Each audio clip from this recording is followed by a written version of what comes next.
ముందు వీడియోలో ఫ్లాషింగ్ టూల్ని ఎలా గుర్తించాలో, ఫ్లాషింగ్ ప్రక్రియను ఎలా నిర్వహించాలో నేర్చుకున్నాం. దాని కొనసాగింపుగా వివిధ బ్రాండ్ల సెల్ ఫోన్లను, స్మార్ట్ ఫోన్లను ఎలా ఫ్లాష్ చేయాలో ఈ వీడియోలో తెలుసుకుందాం. ఎస్పీ ఫ్లాష్ టూల్ను ఉపయోగించి ఆండ్రాయిడ్ మొబైల్ని ఎలా ఫ్లాష్ చేయాలో మనం ఇప్పుడు చర్చిద్దాం. ఎస్పీ ఫ్లాష్ టూల్ అనేది మీడియాటెక్ MTK పరికరాల కోసం ప్రత్యేకంగా రూపొందించబడిన ఒక utility. MTK best Android smart ఫోన్లను, టాబ్లెట్లలో ఫర్మ్వేర్, కస్టమ్ రోమ్లు, స్టాక్ రోమ్లు, ఇతర సిస్టమ్ ఫైల్ను చేయడానికి ఇది ఉపయోగపడుతుంది. స్టెప్ 1. మీ స్మార్ట్ ఫోన్ ఫ్లాష్ చేయడానికి ముందు కాంటాక్ట్స్, ఫోటోలు, వీడియోలు, డాక్యుమెంట్లు వంటి అన్ని ముఖ్యమైన డేటాను బ్యాకప్ చేశారని నిర్ధారించుకోండి. ఫ్లాషింగ్ మీ పరికరాల్లోని ప్రతిదాన్ని చెరిపివేయగలదు. స్టెప్ 2. మీ నిర్దిష్ట స్మార్ట్ ఫోన్ మోడల్ కోసం మీ వద్ద సరైన ఫర్మ్వేర్ ఉందని నిర్ధారించుకోండి. తప్పు ఫర్మ్వేర్ ఉపయోగించడం వల్ల పరికరం పనిచేయకపోవడం లేదా విరిగిపోవడానికి దారితీయవచ్చు. విశ్వసనీయ మూలం నుండి ఎస్పీ ఫ్లాష్ టూల్ యొక్క కొత్త సంస్కరణను డౌన్లోడ్ చేయండి. ఫైళ్లను మీ కంప్యూటర్లోని ఒక ఫోల్డర్లో పెట్టండి. స్టెప్ 3.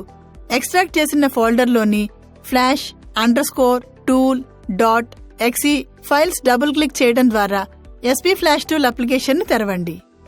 స్టెప్ 4. ఎస్పీ ఫ్లాష్ టూల్లో స్కాటర్ లోడింగ్ బటన్ మీద క్లిక్ చేసి స్కాటర్ ఫైల్ star.txt నుండి ఫర్మ్వేర్ ఫోల్డర్ ని ఎంచుకోండి. స్టెప్ 5. మీ స్మార్ట్ ఫోన్ పూర్తిగా ఆఫ్ చేసి బ్యాటరీని తొలగించగలిగితే తొలగించండి. బ్యాటరీని తిరిగి పెట్టండి ఒకవేళ పెట్టగలిగితే, కానీ పరికరంలో పవర్ ఆన్ చేయవద్దు. స్టెప్ 6. USB కేబుల్ ఉపయోగించి బూట్ లోడర్ ద్వారా డౌన్లోడ్ మోడ్ను ప్రారంభించడానికి వాల్యూమ్ డౌన్ లేదా వాల్యూమ్ అప్ బటన్ పరికరాన్ని బట్టి పట్టుకుని మీ స్మార్ట్ ఫోన్ కంప్యూటర్కు కనెక్ట్ చేయండి. స్టెప్ 7. మీ స్మార్ట్ ఫోన్ డౌన్లోడ్ మోడ్లో కనెక్ట్ చేయబడిన తర్వాత ఫ్లాషింగ్ ప్రక్రియను ప్రారంభించడానికి ఎస్పీ ఫ్లాష్ టూల్ని డౌన్లోడ్ బటన్ పై క్లిక్ చేయండి. టూల్ ఫర్మ్వేర్ ఫైళ్లను మీ స్మార్ట్ ఫోన్కు బదిలీ చేయడం ప్రారంభిస్తుంది. స్టెప్ 8. ఫ్లాషింగ్ ప్రక్రియ పూర్తయ్యే వరకు వేచి ఉండండి. ప్రక్రియ విజయవంతం అయిన తర్వాత మీరు ఎస్పీ ఫ్లాష్ టూల్లో డౌన్లోడ్ ఓకే సందేశంతో కూడిన గ్రీన్ సర్కిల్ ను చూస్తారు. స్టెప్ 9. ఫ్లాషింగ్ ప్రక్రియ పూర్తయిన తర్వాత మీ డివైస్ ఆటోమేటిక్ గా రీబూట్ అవుతుంది. ఇది ప్రక్రియ యొక్క సాధారణ భాగం. ఇది కొత్త ఫర్మ్వేర్ లోడ్ చేయబడుతోందని సూచిస్తుంది. స్టెప్ 10. మీ డివైస్ రీబూట్ అయిన తర్వాత బూట్ యానిమేషన్ ను గమనించండి. బూట్ యానిమేషన్ ఎటువంటి ఎర్రర్స్ లేదా అసాధారణతలు లేకుండా కనిపిస్తే ఫర్మ్వేర్ విజయవంతంగా ఫ్లాష్ చేయబడిందని మంచి సూచన. స్టెప్ 11. మీ డివైస్ సెట్టింగ్ లోకి వెళ్లి మళ్లీ ఫర్మ్వేర్ వెర్షన్ చెక్ చేయండి. ఇది ఎస్పీ ఫ్లాష్ టూల్ ఉపయోగించి మీరు ఫ్లాష్ చేసిన వెర్షన్ తో మ్యాచ్ అవ్వాలి. అదనంగా ఇతర సెట్టింగ్లు మరియు కాన్ఫిగరేషన్లు మీ ప్రాధాన్యతకు సరిపోతాయని నిర్ధారించుకోవడానికి వాటిని ధృవీకరించండి.